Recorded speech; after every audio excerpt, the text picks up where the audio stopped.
آپ کے والد کا نام عثمان بن عامر بن عمر ہے، ان کی کنیت ابو قحافہ ہے۔ یہ فتح مکہ کے دن اسلام لائے۔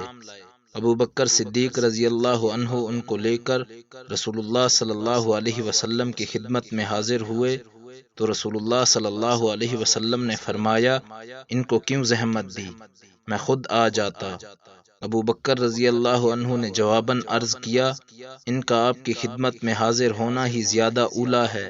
ابو قحافہ نے اس موقع پر اسلام قبول کیا اور آپ صلی اللہ علیہ وسلم سے بیعت کی۔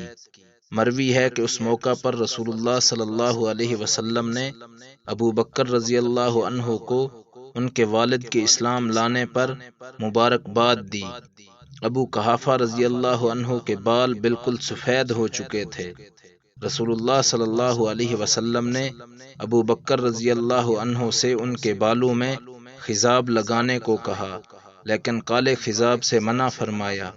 اس واقعہ کے اندر رسول اللہ صلی اللہ علیہ وسلم نے بڑے بوڑھوں کی توقیر و احترام کا بہترین اصول و منہج پیش فرمایا، جس کی تاکید رسول اللہ صلی اللہ علیہ وسلم کے اس ارشاد سے ہوتی ہے، وہ ہم میں سے نہیں جو ہمارے بڑوں کی توقیر نہ کرے اور چھوٹوں پر رحم نہ کھائے۔